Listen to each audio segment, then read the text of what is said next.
nervous, very, very dreadfully nervous I had been and am. But why will you say that I am mad? The disease had sharpened my senses, not destroyed, not dulled them. Above all was the sense of hearing acute. I heard all things in the heaven and in the earth. I heard many things in hell.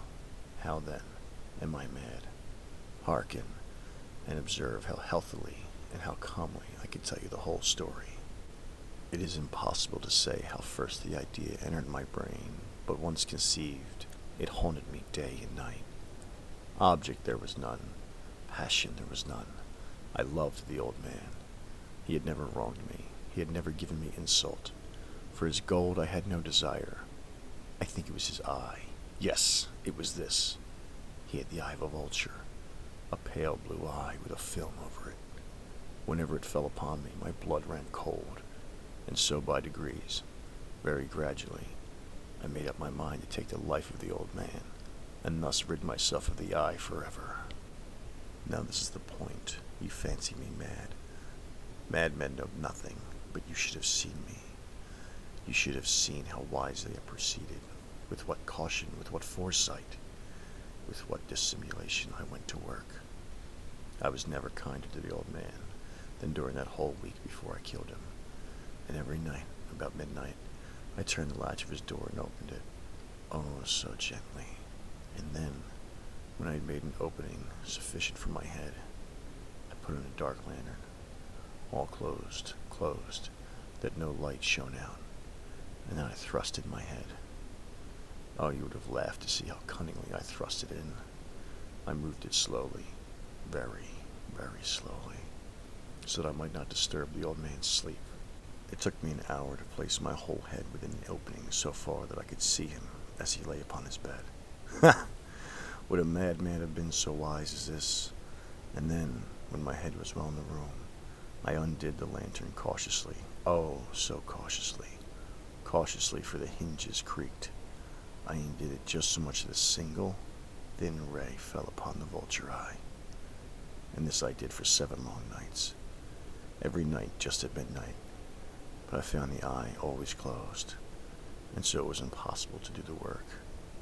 For it was not the old man who vexed me, but his evil eye. And every morning, when the day broke, I went boldly into the chamber, and spoke courageously to him, calling him by name in a hearty tone, and inquiring how he passed the night. So you see, he would have been a very profound old man indeed, to suspect that every night, just at 12, I looked upon him while he slept. Upon the 8th night, I was more than usually cautious in opening the door. A watchminute's hand moves more quickly than did mine. Never before that night had I felt the extent of my powers, of my sagacity. I could scarcely contain my feelings of triumph. To think that there I was, opening the door little by little, and he not even to dream of my secret deeds or thoughts.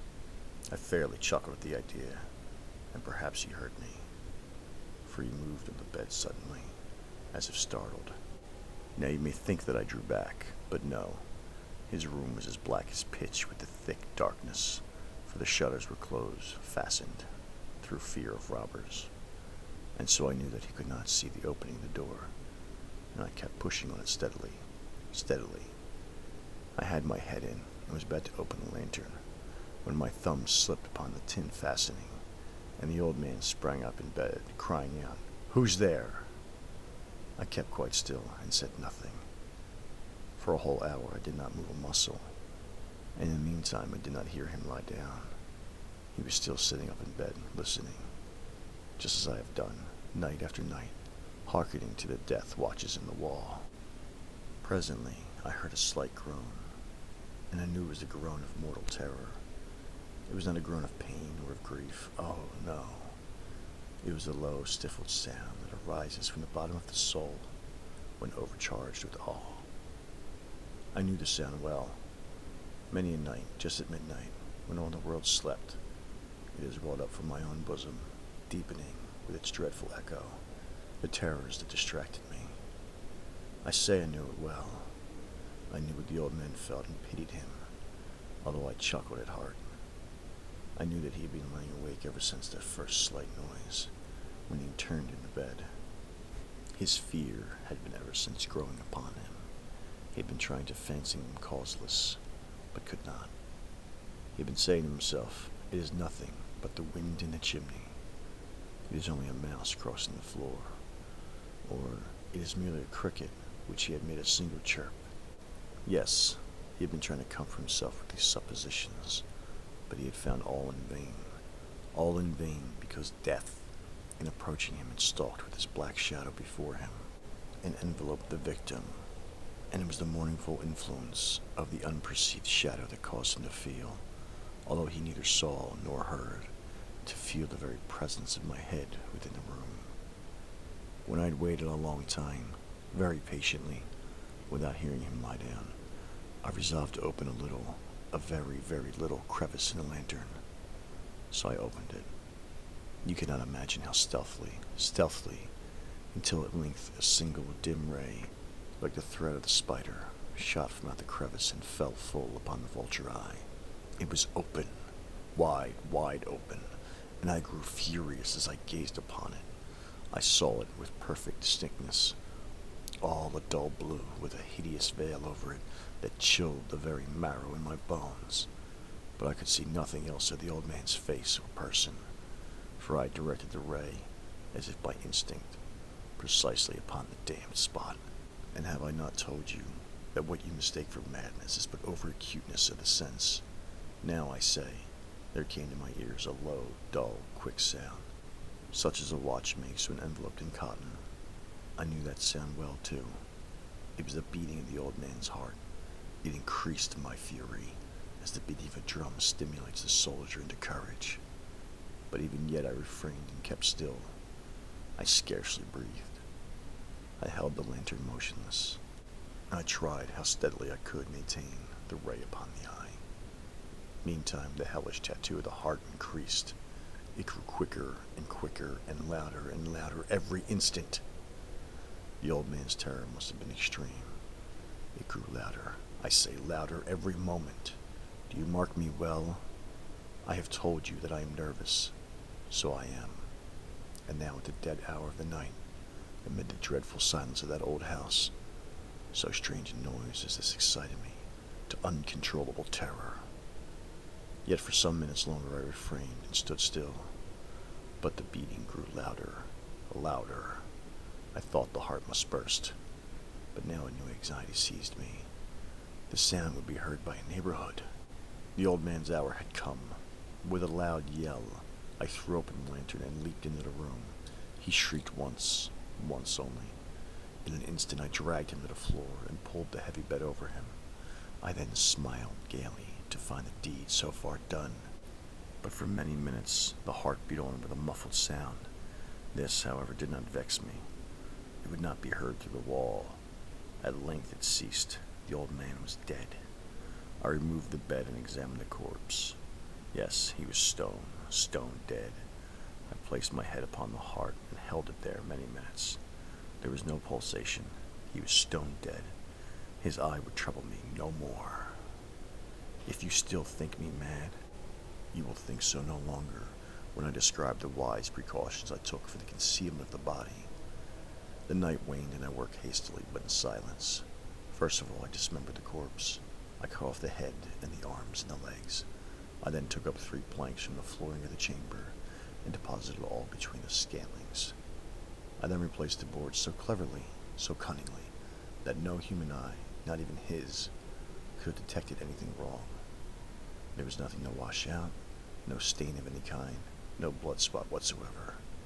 I had been too weary for that. The tub had caught all. When I had made an end of these labors, it was 4 o'clock, still dark as midnight. As the bell sounded the hour, there came a knocking at the street door. I went down to open it with a light heart, for what had I now to fear? There entered 3 men, who introduced themselves with perfect suavity as officers of the police. A shriek had been heard by a neighbor during the night. Suspicion of foul play had been aroused. Information had been lodged in the police office, and they, the officers, had been deputed to search the premises. I smiled, for what had I to fear? I bade the gentleman welcome. The shriek, I said, was my own in a dream. The old man, I mentioned, was absent in the country. I took my visitors all over the house. I bade them search well. I led them at length to his chamber. I showed them his treasures, secure, undisturbed. In the enthusiasm of my confidence, I brought chairs into the room and desired them here to rest from their fatigues, while I myself, in the wild audacity of my perfect triumph, placed my own seat upon the very spot beneath which reposed the corpse of the victim. The officers were satisfied. My manner had convinced them. I was singularly at ease. They sat, while I answered cheerily. They chatted of familiar things. But ere long I felt myself getting pale and wished them gone. My head ached and I fancied a ringing in my ears. But still they sat and still chatted. The ringing became more distinct. It continued and became more distinct. I talked more freely to get rid of the feeling, but it continued and gained definiteness, until at length I found that the noise was not within my ears. No doubt I now grew very pale, but I talked more fluently and with a heightened voice, yet the sound increased, and what could I do? It was a low, dull, quick sound, much such a sound as a watch makes when you enveloped it in cotton. I gasped for breath, and yet the officers heard it not. I talked more quickly, more vehemently, and the noise steadily increased. I arose and argued about trifles in a high key and with violent gesticulations, but the noise steadily increased. Why would they not be gone? I paced the floor to and fro with heavy strides, as if excited to fury by the observations of the men, but the noise steadily increased. Oh, God! What could I do? I foamed, I raved, I swore! I swung the chair upon which I had been sitting and grated it upon the boards.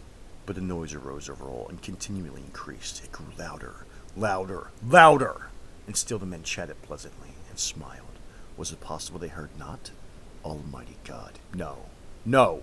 They heard, they suspected, they knew. They were making a mockery of my horror. This I thought, and this I think. But anything was better than this agony. Anything was more tolerable than this derision. I could bear those hypocritical smiles no longer.